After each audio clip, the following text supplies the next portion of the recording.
اس کی مثال یوں سمجھیے کہ ہم اکثر یہ کہا کرتے ہیں جملہ کہ ہم نے اپنے بچوں کو بچپن میں اگر اچھی عادتیں ڈالی ان کو دین کا پیروکار بنایا ہوگا تو جب وہ بڑے ہوں گے بوڑھے ہو جائیں گے مر جائیں گے لیکن نماز نہیں چھوڑیں گے، کیونکہ ہم نے ان کی عادت بنائی۔ عادتیں اگر اچھی ہوں گی تو زندگی اچھی ہو جاتی ہے، اگر عادتیں خراب ہوں گی تو زندگی خراب ہو جاتی ہے۔ کامیابی کا انحصار جو ہے وہ انسان کی عادتوں پر، انسان کی عادتوں پر کامیابی کا انحصار ہوتا ہے کہ جو بندہ کیسی عادتیں اپناتا ہے۔ حضرت علی رضی اللہ تعالیٰ عنہ نے فرمایا کہ انسان کی سب سے بڑی دشمن جو ہے وہ انسان کی بری عادتیں، سب سے بڑی دشمن انسان کی کیا ہیں؟ اپنی بری عادتیں ہیں۔ عزیزان گرامی تعلیم اور تربیت یہ دو لفظ ہیں، ہم ان دونوں کو ایک ہی معنی میں لیتے ہیں۔ تو عزیزان گرامی تعلیم و تربیت یہ دو لفظ ہیں جو ہم اپنی زبان میں استعمال کرتے ہیں اور ہم یہ سمجھتے ہیں کہ دونوں کا معنی ایک ہے۔ نہیں، تعلیم کا معنی ہوتا ہے آگاہ کرنا، شعور، پڑھے لکھے لوگ بیٹھے ہیں، شعور دینا، کسی کے بارے میں بتلا دینا، اس کو تعلیم کہتے ہیں۔ تعلیم چاہے اچھی ہو بری ہو، جو بھی آپ کسی بھی حوالے سے کسی کو تعلیم دیں گے، اچھی تعلیم دیں گے وہ اچھی ہوگی، وہ اچھا علم ہوگا، بری دیں گے وہ برا علم ہوگا۔ علم اچھا بھی ہوتا ہے برا بھی ہوتا ہے، جس چیز کے بارے میں آپ علم حاصل کریں گے نا وہ علم ہے، چاہے وہ آپ مکینک کا علم حاصل کر رہے ہیں، آپ دین کا علم حاصل کر رہے ہیں، سائنس کا علم حاصل کر رہے ہیں، جغرافیہ کا علم حاصل کر رہے ہیں، جو بھی علم حاصل کر رہے ہیں، کچھ اچھے علم بھی ہیں کچھ برے علم بھی ہیں، تو اس کو تعلیم کہا جاتا ہے۔ اور تربیت کیا ہوتی ہے؟ تربیت صرف بتا دینا نہیں ہوتا، تعلیم کا معنی ہوتا ہے آگاہ کر دینا، شعور دے دینا کہ یہ راستہ اچھا ہے یہ برا ہے۔ لیکن تربیت یہ ہے کہ صرف بتلانا نہیں ہے بلکہ انسان کی جو عادتیں ہیں ان عادتوں کو بنانا ہے، زندگی کا حصہ بنانا ہے، انسان کو اچھا انسان بنانا ہے۔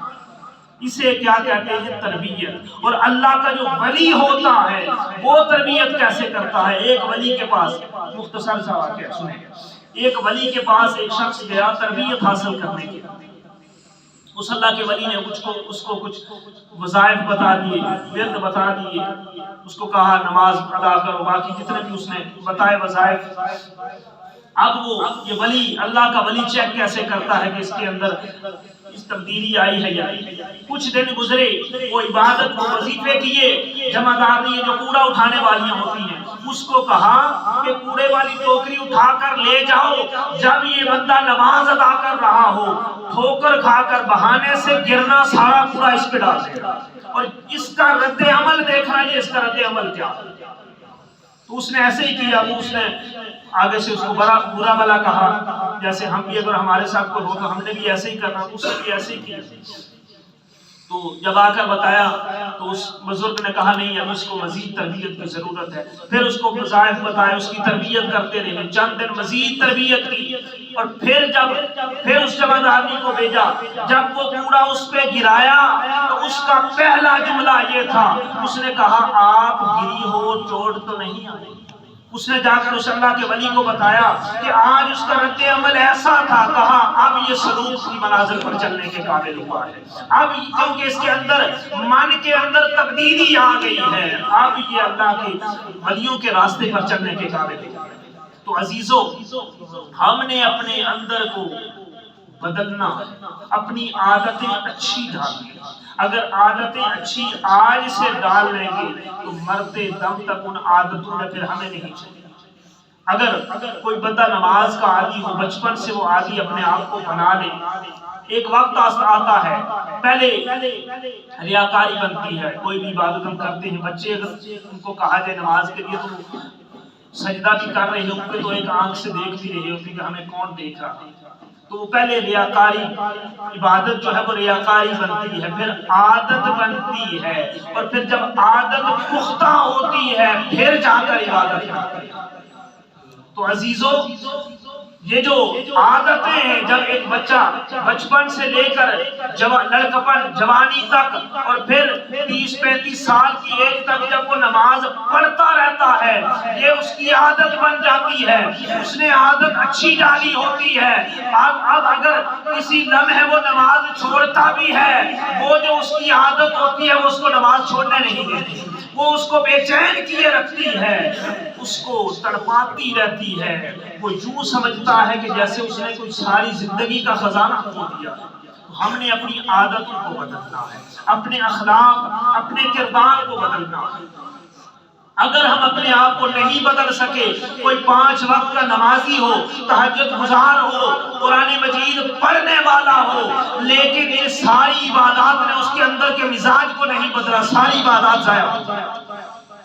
اللہ تعالیٰ کو مقصود عبادت نہیں ہے، وہ تو پہلے ہی کہتا ہے سمد سمد سمد، میں بے نیاز ہوں، میں بے نیاز ہوں، میں بے نیاز ہوں۔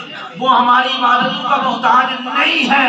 یہ جو عبادتیں رکھی ہیں یہ ہماری تربیت کے لیے رکھی ہیں، یہ اس لیے رکھی ہیں کہ میرے بندے ان کے ذریعے تربیت حاصل کر کے جو مقصود ہے انسان کو انسان بنانا جو ہے وہ انسان بن جائیں۔ میرے بندے 5 وقت میرے سامنے جھکے، انہیں سچ بولنا آ جائے، بندوں کے ساتھ دھوکہ دجل فریب اس سے باز آ جائے، خیانت سے باز آ جائیں، حسد سے، کینہ سے، بغض سے، ہر اس بیماری سے باز آ جائیں۔ مقصد دین کا یہ ہے۔ نماز یہ تو ساری کیا ہے؟